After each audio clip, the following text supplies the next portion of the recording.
Estamos otra vez de nuevo para otro videíto, ¿sí? Después de un tiempo de ausencia, ¿sí? Bueno, pues ya saben, estamos aquí en el minuto 39 de nuestras vidas y vamos a empezar con nuestro video de hoy. Y como ya saben, pues la temática, como ya la llevo yo, es de que primero doy mi opinión sobre algunos asuntos que han acontecido en México. Y después paso a la cuestión, habla un poquito de salud, hablo un poquito de la economía o de cómo generar dinero y luego paso a la cuestión de la eh, terapéutica filosófica, le llamo yo. En mi opinión, de esta semana o de estas últimas semanas es la situación económica que vivimos en México y que cada día se complica más, básicamente pues por el crecimiento de la inflación, que está descontrolada desde mi punto de vista. Se había hecho la estimación de que queríamos que este año la inflación se mantuviera en un 3%, ahorita anda casi en el 4.8%, menos con los últimos datos que se tienen. El consumo se ha reducido, el crecimiento, como ya lo sabemos, es casi nulo. No estamos generando los suficientes empleos, lo cual nos lleva pues a que se convierta esto como una bola de nieve, ¿no? Porque si no hay empleo, obviamente va a haber menos generación de impuestos para el gobierno. Al haber menos impuestos, pues obviamente el gobierno no tiene dinero. Y mientras sigamos de alguna manera despilfarrando el poco dinero que tenemos en estarle metiendo dinero a Pemex, metiéndole dinero a cosas que no son productivas y que realmente nos generan puros gastos, como es el Tren Maya, por ejemplo, esa refinería que no refina lo suficiente, los planes que tiene el gobierno de empezar a construir ferrocarriles cuando realmente pues hay otras áreas donde se requiere la inversión. Y pues básicamente es caer en el grave conflicto de que va a llegar un momento en que el gobierno ya no tenga dinero y va a tener que empezar a tomar decisiones pues un poquito más difíciles. Yo tengo el temor de que si no se hacen las medidas adecuadas, si no se corrige y no se empieza a priorizar dónde tenemos que poner el dinero en México, va a llegar un momento en que, pues cuidado con las famosas afores, ¿no? Eh, ¿Qué pasaría si de repente el gobierno se queda sin dinero y de repente empieza pues a querer meterle mano a las afores vía de que en lugar de que sean una libre inversión en la afore y que la persona elija, sino que obligue al gobierno a que ese dinero se invierta en ciertos instrumentos y que obviamente pues, les ayude para financiar esa falta de dinero que tienen. Eh, una cosa que llamó la atención a los que más o menos manejamos la cuestión económica es el hecho que el Banco de México, el Banco Central, haya decidido bajar la tasa de interés. El hecho de bajar la tasa de interés nos venden la idea que es para controlar la inflación, pero en el trasfondo, si ustedes lo analizan, esa baja de la tasa de interés en el Banco Central tiene que ver con el que nuestro gobierno emite los famosos CETES o los certificados de tesorería, que normalmente, pues cierto X tiempo, 30 días, 60, 90 días o como estén pactados, tienen que pagar intereses a las personas que compraron los CETES.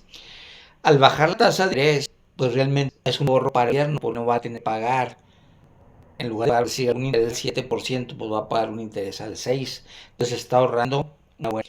Entonces, todo ese tipo de jugadas que se piensa nuestro gobierno y que nos lo venden como que es para ayudar a la inflación, pues no, porque realmente lo que se debería estar haciendo es buscar por qué, por ejemplo, el incremento en las frutas, en las legumbres, ¿sí?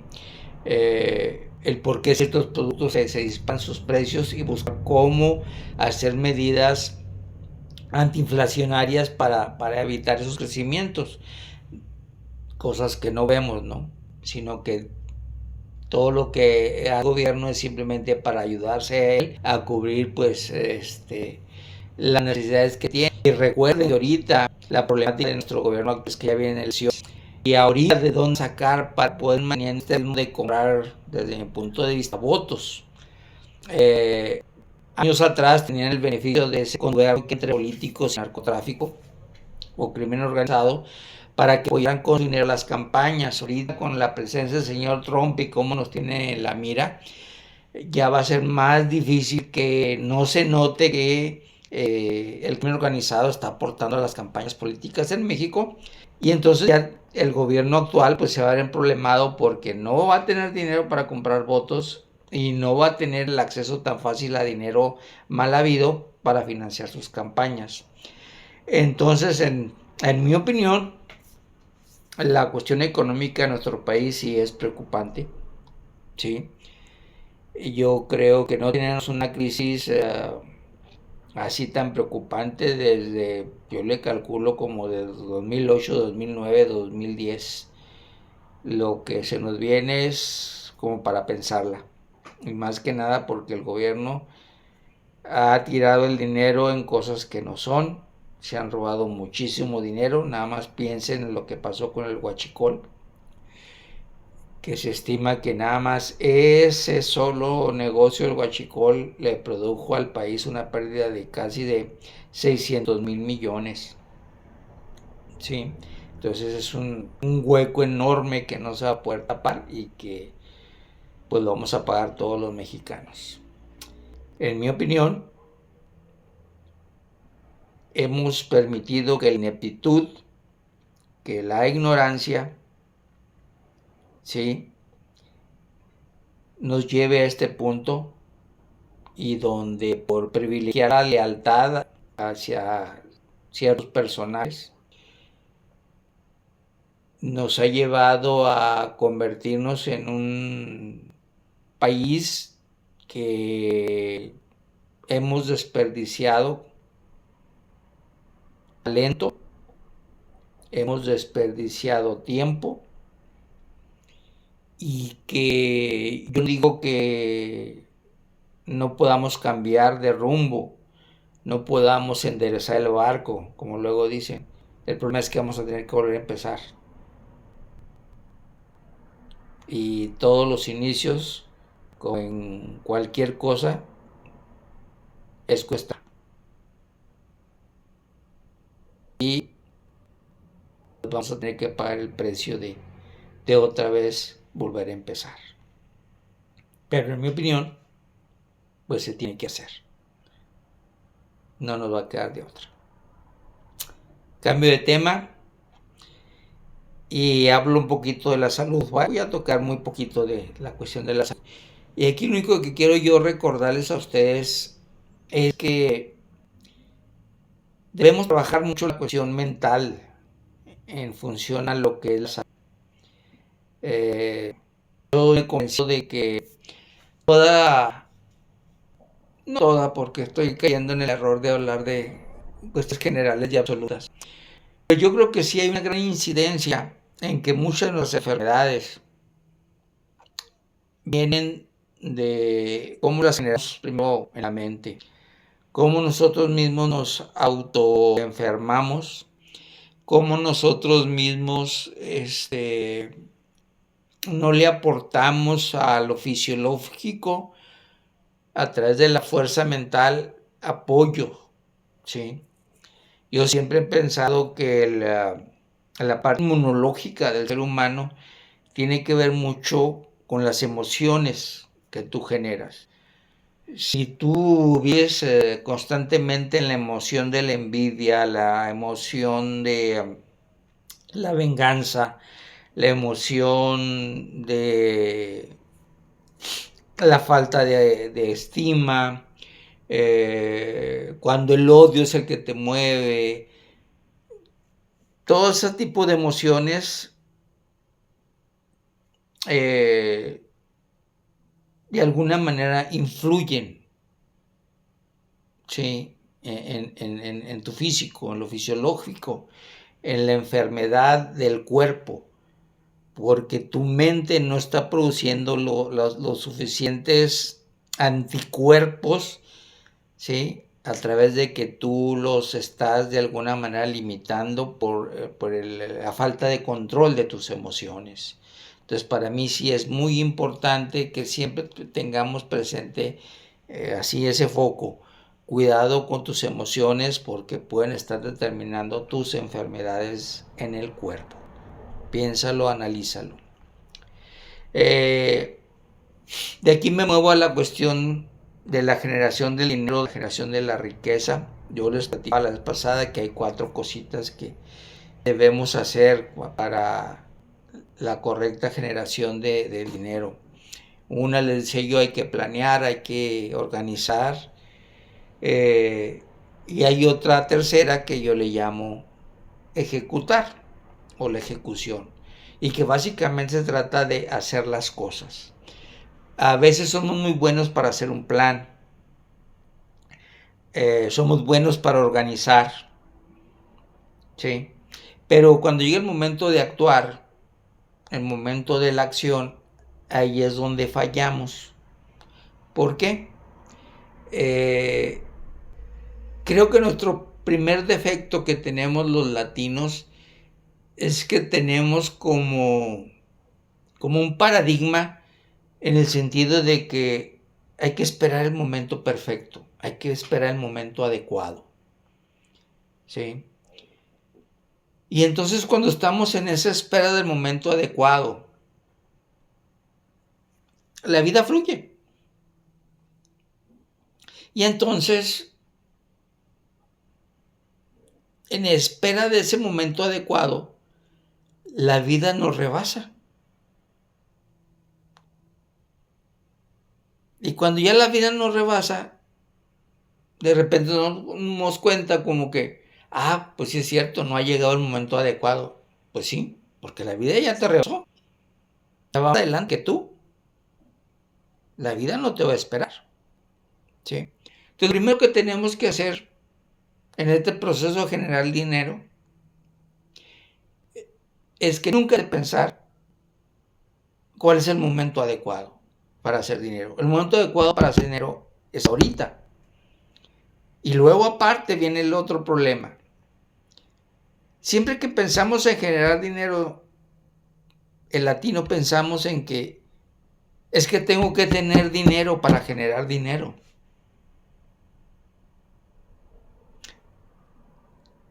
No sucede así. Lo que tienes que hacer es ejecutar tu plan, tu organización, con lo que tienes ahorita. ¿Y qué es lo que tienes ahorita? ¿Tienes dinero? No, no tengo dinero. ¿Pero qué otras cosas sí tienes? ¿Tienes tiempo?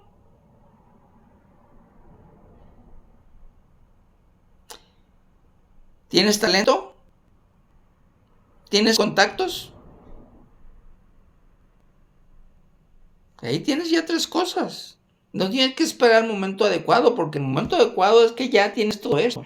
Tienes tiempo, tienes talento, ¿sí? Y tienes contactos. Entonces, úsalos ya, porque ahí están. No tienes que esperar a tener 1000 contactos. No tienes que esperar a tener 24 horas. No tienes que esperar a tener un talento que ya tienes. Porque tú mismo lo estás reconociendo que lo tienes. Entonces la ejecución para mí, una vez que haces tu plan, una vez que organizas tu plan, La ejecución tiene que hacerse pensando en dos cosas. No existe el momento adecuado, no existe el momento perfecto. Y es mentira que para generar dinero necesitas tener dinero. Para generar dinero necesitas, vuelvo a repetir, 3 cosas: tiempo, talento y contactos. Si tú sabes usarlos, ejecutarlos, generarás dinero basados en un buen plan, en una buena organización y en esa capacidad de accionar tu tiempo, tu talento, tus contactos y nunca esperar el momento adecuado, porque el momento adecuado es cuando tú lo decidas. ¿Ok? Muy bien, entro a la parte de la terapia filosófica. Y el día de hoy les voy a hablar de un concepto llamado el fracaso. Todos los seres humanos tenemos miedo al fracaso. Nos horroriza fracasar. ¿Sí?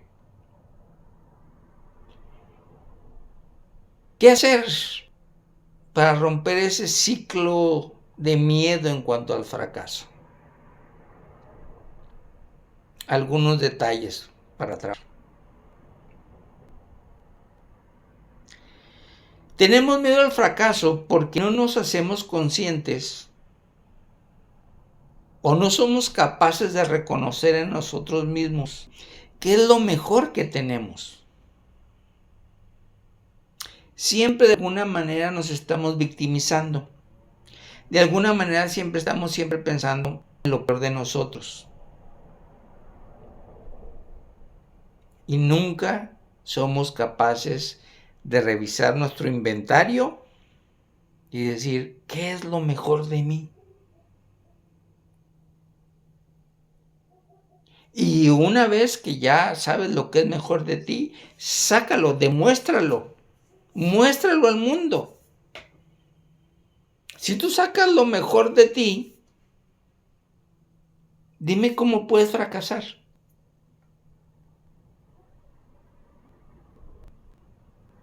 Si tú tienes un talento, usas, dime dónde puede el fracaso.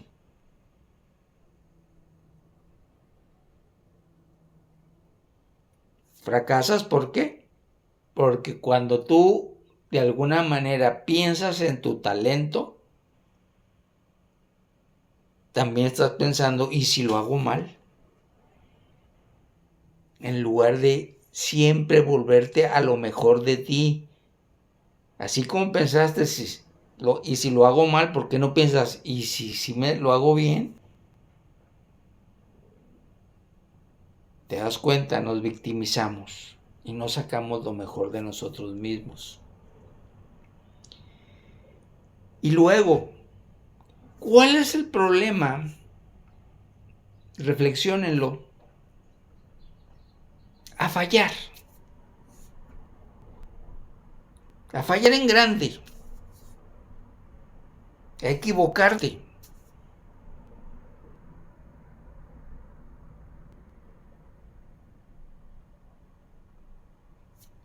El fondo de esto es que nunca nos han enseñado que todo en la vida, desde que naces, es más, desde antes de tu concepción como ser humano, esta vida funciona a base de riesgos. Tú y yo, antes de ser lo que somos, corrimos el riesgo de no estar aquí, de no ser esto. Corrimos el riesgo que ese espermatozoide no hubiera llegado a ese óvulo y tú nunca hubieras llegado a este plano. Toda la vida es un riesgo. todos los días que sales a la calle, el riesgo de que regreses a tu casa, ahí está. Como puedes, no puedes. Entonces, ¿cómo tener miedo al fracaso si de alguna forma el hecho de entender que la vida es un riesgo es aceptar que vas a fracasar, que vas a fallar, que te va a equivocar? Porque ese riesgo ahí va a estar siempre. Te va a acompañar precisamente hasta el último día en que el riesgo de morirte se convierta en una realidad. Porque el riesgo de morirse todos los días está latente. Todos. Ahora un poquito de filosofía positiva.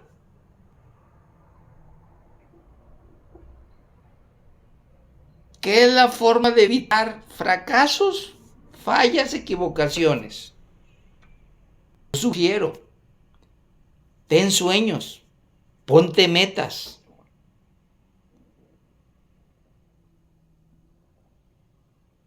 Porque de una manera, cuando tú tienes sueños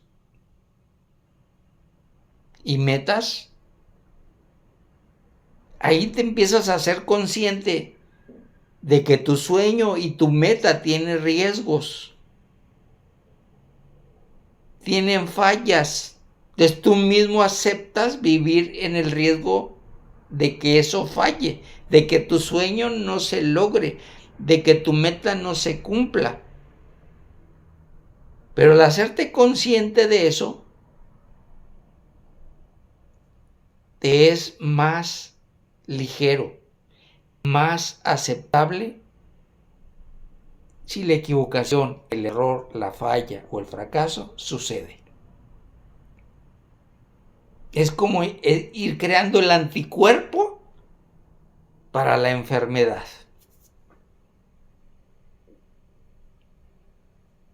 Y luego, si tú te conviertes en una persona disciplinada en lo que quieres, y disciplinado no me refiero a esclavizarte. Disciplinado me refiero a que seas una persona constante.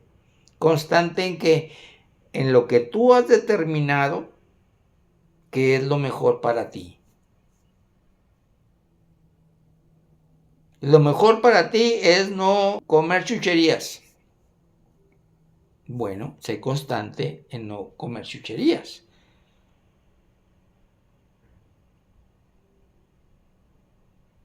Porque si empiezas con un día sí y un día no, 3 días sí, 2 no y todo eso, ¿sí? Resulta que va a tardar en lograrse porque no eres constante. En lugar de una curva así, te mueves así. Entonces, si se fijan con mi dedito, el dedito habla. Esto es más rápido para llegar arriba que si yo empiezo a hacer esto. Así de sencillo, a veces así de simple. Es como debemos de la vida. Y cuando reconozcas que puedes fracasar, métete siempre en la cabeza, si algún día yo voy a caer, y voy a poner la analogía de una caída, que mi caída siempre sea hacia enfrente. ¿Y por qué la analogía de siempre? Si yo me hago consciente que si voy a fracasar, fallar, lo que le quieran poner, sea hacia enfrente. Porque la analogía es que si yo caigo hacia enfrente, ¿sí? Anatómicamente caigo hacia enfrente,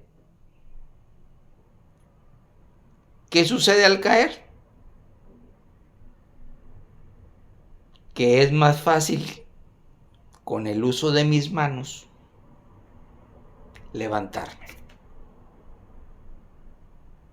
Si yo caigo para atrás, es más difícil levantarme. Y si se fijan, acá la analogía completa, Si yo me caigo para atrás, es más fácil después darme la vuelta para con las manos empujarme y levantarme.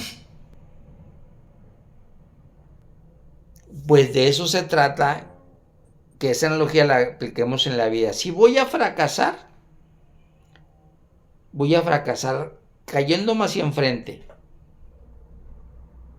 ¿Qué significa ya aplicado a mi vida? Que cuando yo caiga, la única opción que tengo es levantarme. No hay más. Eso es caer para enfrente. Cuando se cae para atrás, es la analogía de caer para atrás y ahí me quedo. Porque caer hacia atrás es más cómodo. De hecho, así dormimos los seres humanos. Entonces no busquen la comodidad en el fracaso. Yo a veces creo que mucha gente que fracasa por comodidad, porque es una postura muy cómoda. Porque a veces fracasar significa echar la culpa a todo menos a mí. Luego,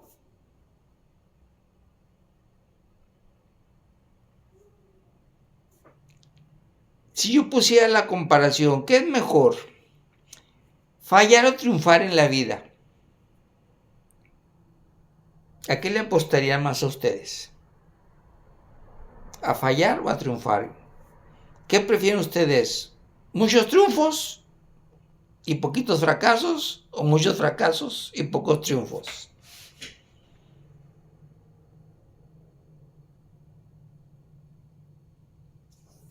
Mi sugerencia siempre ha sido de que la vida misma es una secuela de un montón de fracasos.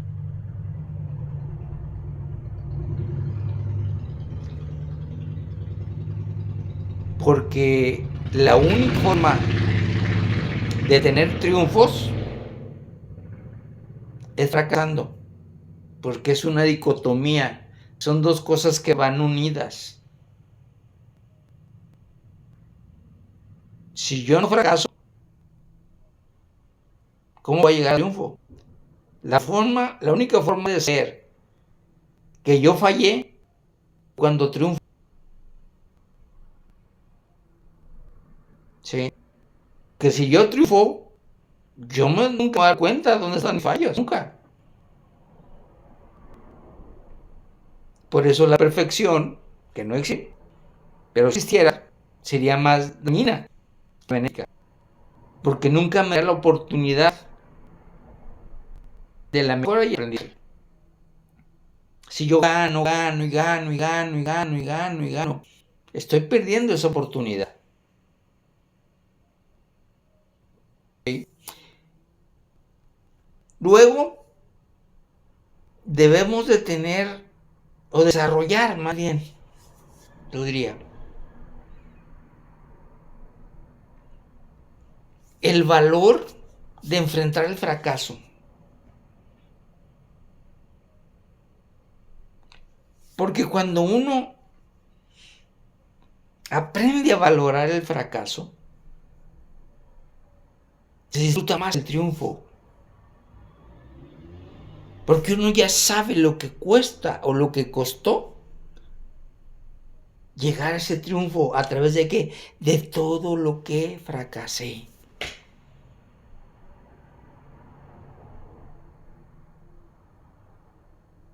Cuando el fracaso es mínimo, desde mi punto de vista,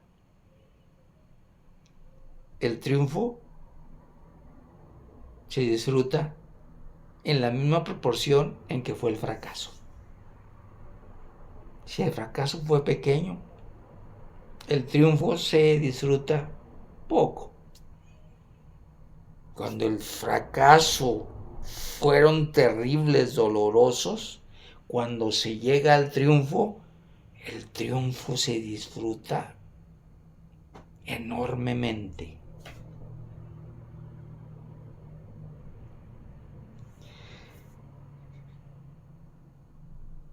Les recomiendo también que evalúen el concepto de fracaso y triunfo, en que hagamos esa separación de que no se vale solamente aspirar solo a vivir la vida.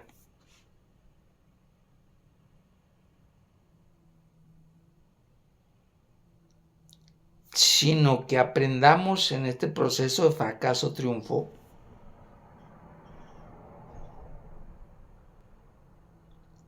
a que todos los fracasos que tengamos nos permitan llegar al triunfo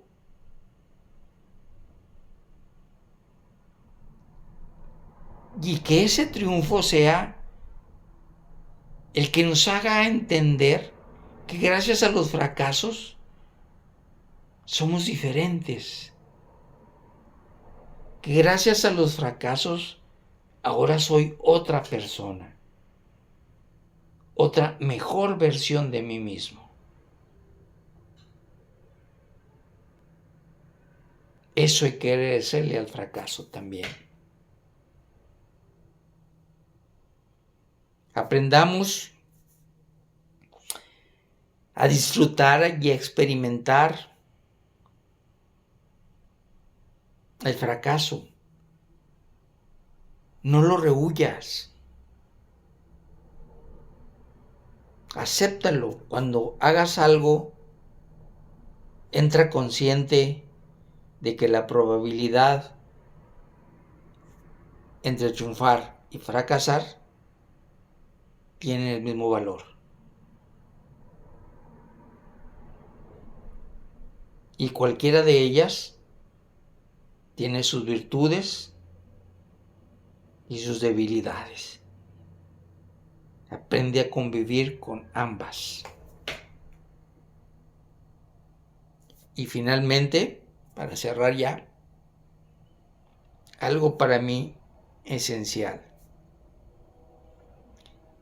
Fracaso no es lo contrario al éxito. El fracaso es parte esencial del éxito.